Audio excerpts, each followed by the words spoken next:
It's time for the Talent Talk Radio Show, brought to you by People G2, a nationwide leader in background checks and employment screening solutions. People G2 gives their clients access to the best human capital management and due diligence tools available. They are dedicated to helping their clients with all of their people-related decisions. To learn more, go to www.peopleg2.com. Talent Talk centers on the topics of talent recruitment and management, leadership development, company culture, and employee engagement. These are all timely topics for CEOs, entrepreneurs, HR professionals, and business leaders. We hope that as you tune in to listen each week, whether to the live broadcast or to the podcast on iTunes or iHeartRadio, that you hear something you can take away that will help you grow and impact your career in a positive way. And now, here's the host of the Talent Talk Radio Show, the founder and CEO of People G2, Chris Dyer. Good afternoon and welcome to Talent Talk. We are early here in 2022 and, well, so far surviving. No, I guess we're sort of living through a new little mini pandemic, but, things this year seem a little bit less crazy than last January for some reason, but maybe that's just because it's the new normal. Maybe we're just used to it. But what is still normal for us is talking to incredible people who have something to say around talent, who are uniquely talented themselves. And this is what the show's all about. Is I love to have conversations with really smart people, and hopefully they can tell me something that I can use. I can help myself be a little bit better. I can help my staff. I can help my companies. I can help my clients, anyone that we're working with, maybe with a new idea, maybe a new way of thinking about something, maybe worrying about something we should be worrying about, right? And preparing for maybe some changes that might be happening in the world. So this show really is about having that conversation, and today is no different. Really excited that we'll be having Brandon Miller on, CEO at 34 Strong. He's also a Clifton Strengths workplace expert, working parent advocate, at incrediblefamily.com. And then after the commercial break, we'll bring in, Brandon will be after the commercial break. But to start the show, we'll be with Nick Marks. He's a happiness expert, statistician, and CEO and founder of Friday Pulse. So don't forget, you should subscribe wherever you feel like tuning in. We do these live on LinkedIn, YouTube, Facebook, and Twitter. And we also turn them into a podcast, and you can listen to those on Spotify, Stitcher, iHeartRadio, iTunes. I mean, literally, we put it everywhere. So just decide where you feel like hanging out and subscribe there so you never miss an episode. In this coming year, we're probably going to be doing maybe a little bit less shows than we have in the last, 5, 6, 7 years, how long we've been doing this. And we've been doing 2 interviews every week, almost every week of the year. We might just do a little bit less this coming year. So just to kind of keep on top of that, make sure you are subscribing. So I sort of mentioned who is going to be on the show today. I'm really excited to bring in Nick Marks. We were just talking. He lives in England, close to Stonehenge, and found out that I've actually sort of been in this little area where he's at, which is sort of a fun little jaunt down memory lane when I used to travel before I had children, and I could do so without worrying about where I was going to be. But anyways, Nick, welcome to the show. So happy to have you here. Thanks so much for asking me, Chris. Yeah, so I know you're a happiness expert, you're a statistician, you are the CEO and founder of Friday Pulse. So you're doing a lot of things. Maybe you could kind of talk a little bit about, what's important for us to know about you for our conversation today. Well, by trade, I'm a statistician, which basically means I like numbers. And I kind of think that numbers are the language of business. And I'm very interested in people. So I become the guy that does numbers about happiness and people and their experience. And in businesses, I think that the happiness of employees is very important. It's a serious business, I sometimes say. And measurement helps us take it seriously. So that's really what I do with my work now. I used to advise the UK government on how they measured well-being. So I worked with Tony Blair and David Cameron on that. And I did a TED talk back in 2010 on that work. But my work since then has been about work. So you sort of talk about how stats and measurement, that's sort of a really big part, I think, of what makes a great company is knowing what to measure, what's important to measure, and then really being able to measure that properly and then turn that into actionable, things, whether that's for your clients, whether that's for your employees. I notice that the best companies sort of get that right. And I always find that I'm fascinated by stats and how it trends and looking at data from that perspective. And yet I hated my stats class in college. Right? Like absolutely hated it. And everyone I knew hated it. Right. So is there there's some barrier here between those who are really doing the work and then those of us that are just happy to see the results of it? I mean, do you sort of deal with some of that friction sometimes? Well, I mean, I was the annoying guy at school that could just do math without really thinking about it. And I do get retrospectively that was probably a bit annoying, but I think statistics and the way I use them is about seeing patterns. So it's about trends. It's about how do you present. I'm very interested in how you present data so it's useful. I mean, I don't want to be wrong, but I'm more interested in being useful than 3 decimal places right. So I'm interested in getting statistics that show direction of travel, that show how you can intervene. So just like you said, it's about how you act on the data. I'm really not into passively collecting data to just make yourself look smart. I want to do stuff that helps people change. So maybe how can leaders start to prioritize workplace well-being? And before I have you answer that, I know it can be very different, right? For companies right now. We have different work environments. We have traditional, we have hybrid, we have people who are gone fully remote. I know that we had some people come in and study my organization, and we noticed that what people valued completely flipped upside down. Like the pyramid went upside down when we went remote, right? So what they cared about as remote employees was different than what they cared about when they went into an office. And so I can just imagine somebody suddenly thrown into this new world that they would have a hard time trying to prioritize well-being. So where do you think that starts today in 2022 from your perspective? Well, I think it always starts with asking people how they are.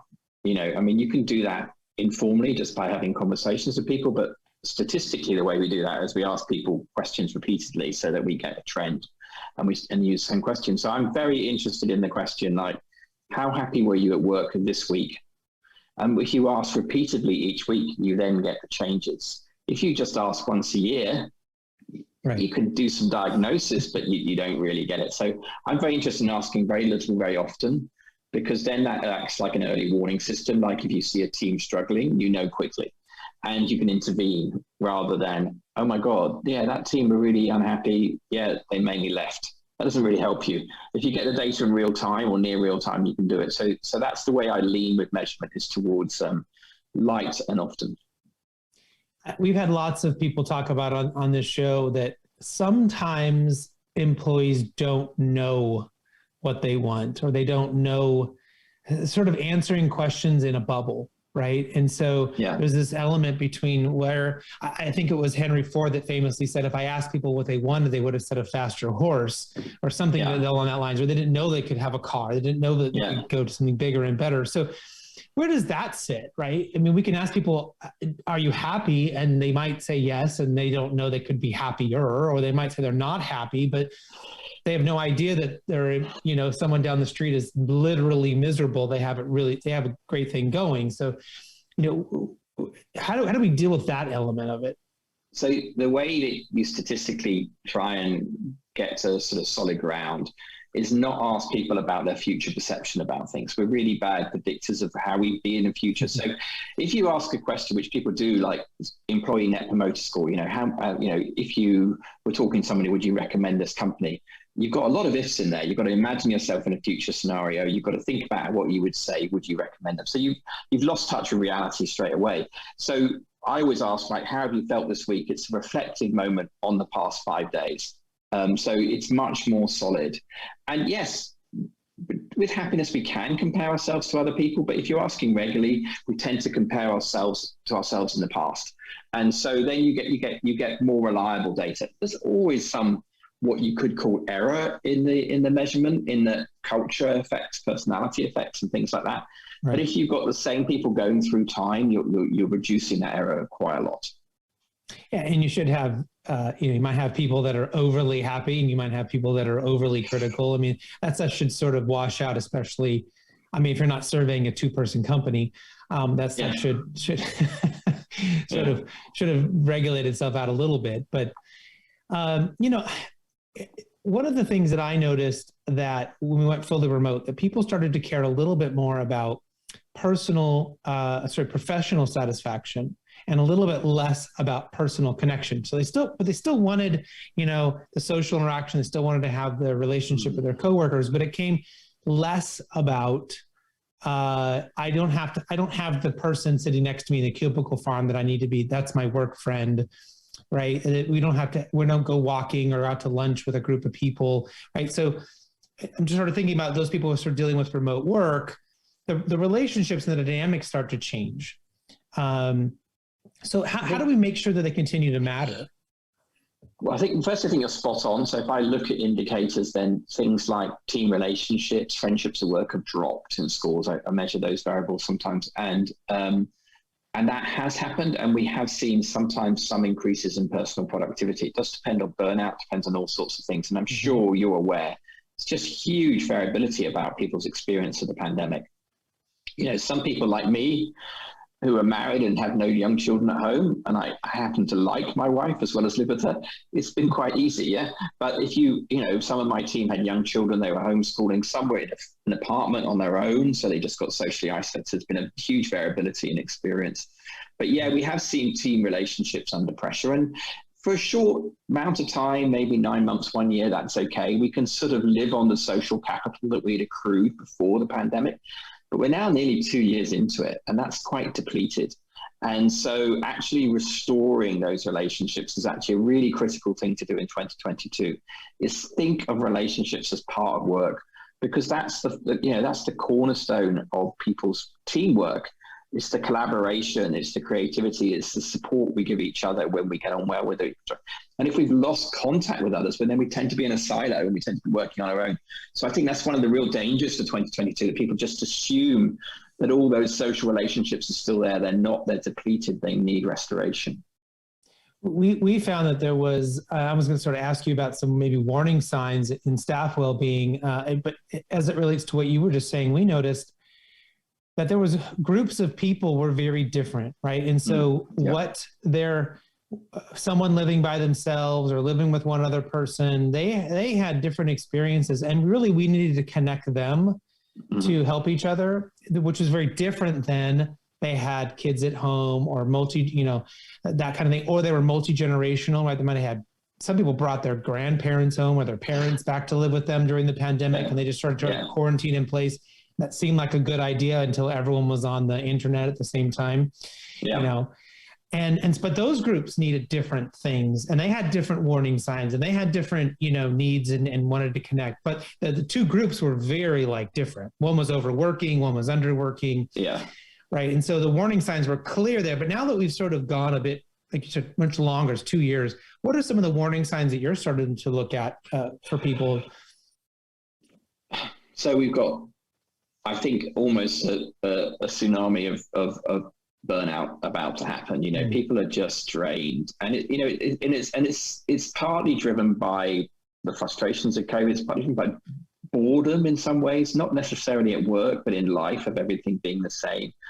And so that we just lost so much variability. I mean, I don't know what the data is in the US, but I know in the UK we used to typically see about 12 people a day, and that's down to about 4 or 5.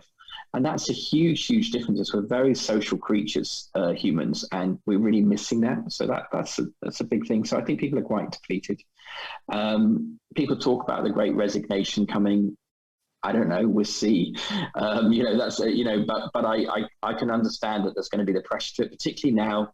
People can apply for jobs in different locations and geographies. I think that's going to be a difference in the market. So I think there's going to be huge ways about retaining talent. And all I know from my data is that when people are happy at work, they stay. And when they're unhappy, they leave. And so, I think thinking about the happiness of your employees has never been more critical.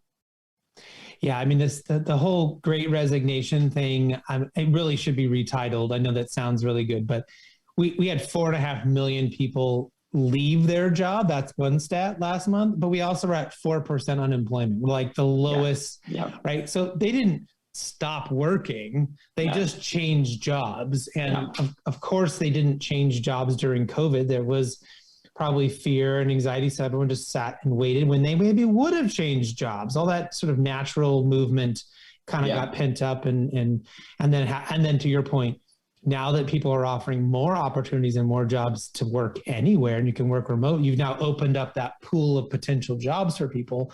So there's just a lot of turn and burn and, you know, but there has been some percentage of people that are they're being entrepreneurs. We call it, you know, Me Inc. They have decided to go and do their own thing. We've seen a little bit of that at a higher level. And I don't know if that fits that way in the UK or not. But I think the big thing is that people still aren't realizing that what we're doing right now is not real remote work. Real remote work is you can do your thing, but you can go have your social time with your friends and you can go see people and you can go to the coffee shop and work and right? And just sort of move that interaction. We can't do that right now, especially if we're, you know, worrying, we're locked down, we're wearing masks and all this stuff. So I think it gets harder and harder for people to kind of figure out how to move forward, right? And I think maybe leaders are starting to think about how do we help people with creating healthy boundaries on their team. Is that something you've been kind of talking about? Yeah, I mean, I think boundaries just got all thrown up in the air. Like, when do I respond to an email? Do I work, you know, normal hours? Do I have to be responsive at, you know, 10 p.m. at night? And I think there's a lot of sloppy cultures that have got in there. And I think that's one of the reasons for burnout, is actually feeling we're always on. You know, one of the things about the commute to work was it kind of set a boundary. It set a natural boundary. You traveled to work. It could actually even change personas slightly, if you want to get psychological about it. I had a friend, and he's you know, he's a senior in a company, and he used to walk into this kitchen and his 8-year-old girl went, Who's this man? Is, you know, this isn't daddy. This isn't fun daddy. This is some grumpy man, you know. And I think that's very hard to hold those boundaries when you just move between your office and the kitchen. Your kids are there, and so there's all sorts of challenges. And there are some ways that, I mean, I know from the data that the commute to and from work was people's most unhappy part of the day. However, it did serve a transition boundary. So how do we replace that? I mean, I tried to do that a bit by having an office, but I can afford an office, you know, so I have a home office. You know, not everybody can do. You know, the first lockdown, I was working out of our bedroom because we hadn't moved by then. So, you know, there's because I didn't normally work from home. So there's a problem with working from home and how you set those boundaries. And we have to be more open and honest about it. We have to learn to delegate. We have to learn to not say yes all the time, you know, to set our own boundaries. And that puts more responsibility on us as the employee, I think. Yeah, I think you're really talking about what I like to call signposts, right? Yeah. So that it's clear. I mean, it's like stoplight. I mean, is it time to go? Is it time to stop? And that going into work and leaving work was this natural signpost. Yeah. And so for remote workers, we often suggest, and anyone who's having this challenge, go into Slack and mark yourself inactive, or whatever program you use. Close your laptop lid. Like that physical action of just closing the lid will act like, you know, and shut the door to your office. That acts like a signpost. Yeah. You still have your mobile phone and you can decide on how you're going to handle that. But I do find like just doing something kind of creates a little bit of a barrier so that your brain feels like, okay, I'm done. I'm supposed to be paying attention to my kids or making dinner or whatever it is.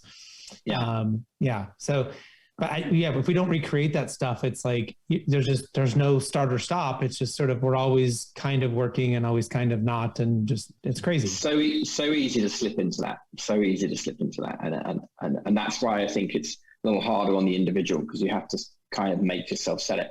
In the office, you could pick up cues. Of course, sometimes those cues are unhealthy, like you can't leave until your boss has left and those sort of things. But you know, the cues were there. Now the cues are not there. We have to make them ourselves. Yeah, I don't miss that pressure. You know, it's funny how I think in Japan they tried to regulate some of that, like, you know, because people were staying forever until like everyone else left or their boss left, and there was some regulation. You mentioned earlier, like, do I text at 10 p.m.? I think it was Portugal that passed a law that says, you know, your boss can't text you, you know, outside of work. And it's sort of, in some places, government's trying to help with that by creating that signpost. But I think for most people, it's an interesting phenomenon, because I do appreciate and like the fact that I can stop at 3 o'clock and I could go do gardening for an hour. And then at 9 o'clock, I might want to do an hour of work because I feel the energy and I feel like I have nothing else I want to do. Right. But that's me as, business owner, as an entrepreneur. Yeah. It's maybe very different than, like, let's say a customer service agent who might be like, I want to work my hours and then I want to be done. And so is that a coaching conversation? Is that a leadership conversation? It's that, and it's also there's tech solutions to this. Like there are companies that you can write an email whenever you want, but it won't get sent till 8 a.m. I do think tech can help us manage these boundaries. Tech is in a way brings us into the problems, and it can also be part of the solution.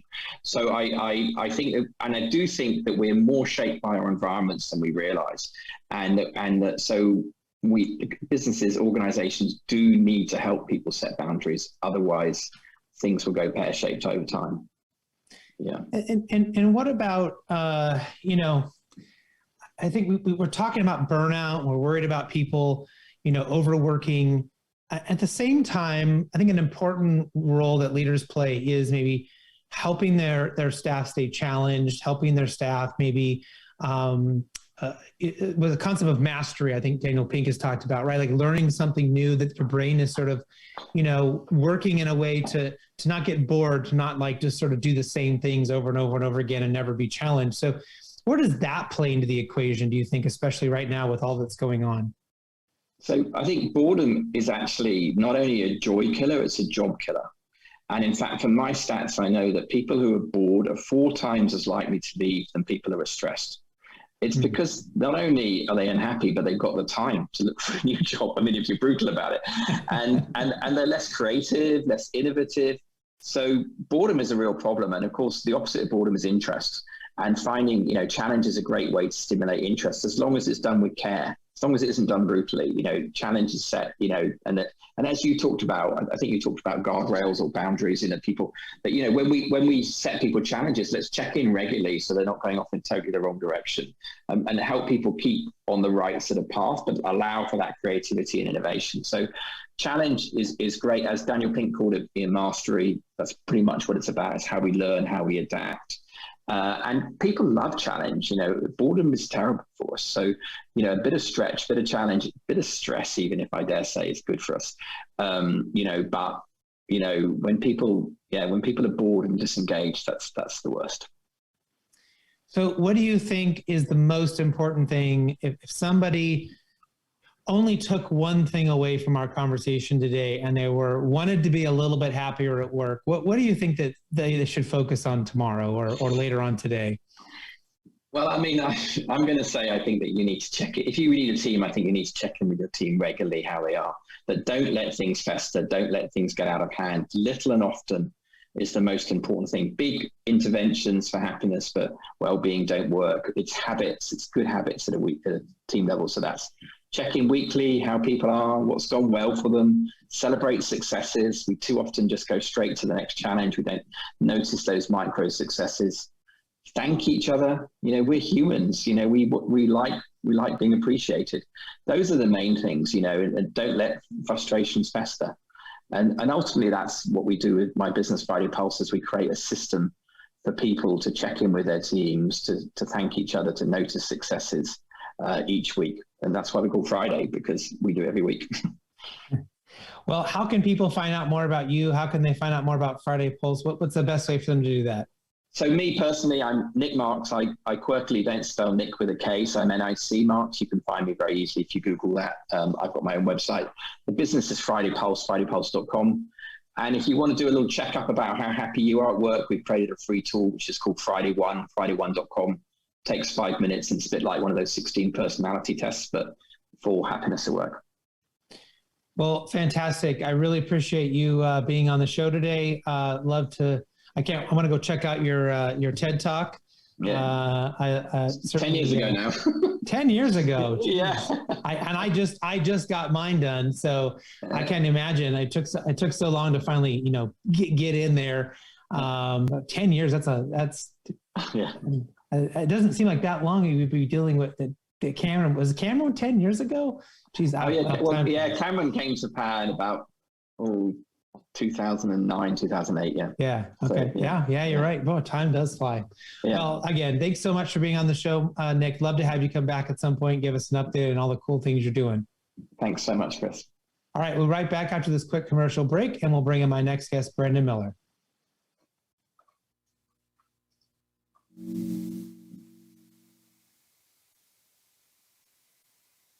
It's time for the...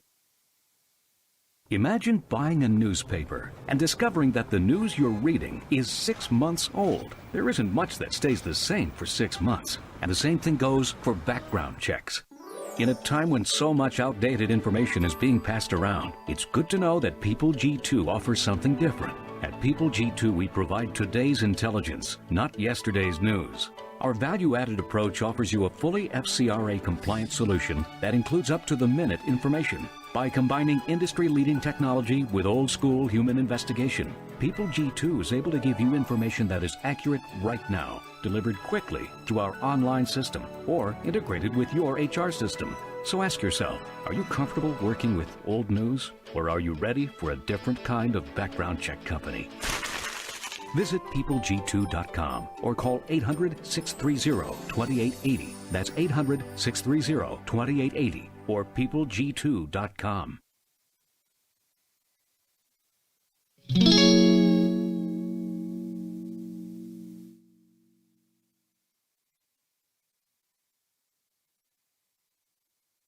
Well, we're back on the radio, and our second guest is not here yet. So we'll hopefully get Brandon into the show here. I'm not sure what's happening, but we'll certainly give it a moment and hope that he is able to join us. This is your engineer, Paul Roberts, just checking, just wishing you a happy new year and the start of a new year here. And I was checking back. How many years have we been doing this show? Is it 6, 7 years? It seems like it's more. You were talking it's something ridiculous, right? Some high number. It's been going on for a while. So this year, then you're going to focus on what? You're going to do a couple of shows rather than a weekly show, maybe, or focus on topics? Yeah, we might take it down to just one or two. Certainly, my activities have grown and changed, and I'm doing so much more consulting and speaking that we thought, well, maybe we'll just go. We've always tried to go quality over quantity, but really high quality over quantity. So. Yeah, right. You're certainly bringing some high-level conversations in. You have been for a long time, and I suspect that as you get traveling again and consulting more, you'll come across even more of these TED Talk kind of people here, like today's guest. Yeah. And I had no idea he had worked with I knew a little bit of his story, didn't know he had worked with the UK government as closely as he did. And that was fascinating to learn. It's always the surprises you get as you interview guests, Exactly. Well, and it turns out the pub that I had dinner at or lunch at near Stonehenge is the same place where he met his wife. Oh, you're kidding. For their first date. Wow. So just small world. What a small world that pub is even there over a long period of time, and that two people who don't know each other randomly go there and then connect all these years later, cross paths all these years later. That's the amazing stories that you uncover here on this podcast here. It really is amazing. I'm more surprised how many people from England. Do you search for people in England, or do they just seem to? We don't. I mean, we have had a few PR people that seem to know about the show and like to suggest people, and I think because my publisher is in the UK, we may be getting a few people that just sort of there's a crossover there a little bit. Yeah. But it's also probably pretty convenient for them. What is it, 8, 9 o'clock or something there at night, so they can do it without interrupting their day. Exactly. Well, we do obviously a lot of shows here on the network. We rarely do shows with anybody in England. I don't know why. It's we do in other countries, but England doesn't seem to produce a lot. And I don't know if it's just because we don't have the connections there, our shows, or because it's a different world and a different time zone. But you'd think of all the countries we could talk to, England would mirror America more than any other here. We certainly have high amounts of downloads considering the size of their country, from for the podcast there. So, we have a little bit of an audience there. But yeah, who knows? Maybe you just need to find a British host to bring in. There you go. That's our goal for the future here. Let's get a British host and talk about the other side, across the pond, as they say. Right. Well, it looks like we may have lost our guest. Hopefully nothing bad happened, and maybe they just got caught up, or could be the COVID craziness. We've had a lot of could be. You never know. So we will. I guess we'll call it a show, and we'll talk to you next week. Okay, we'll see you then. Thanks, Paul.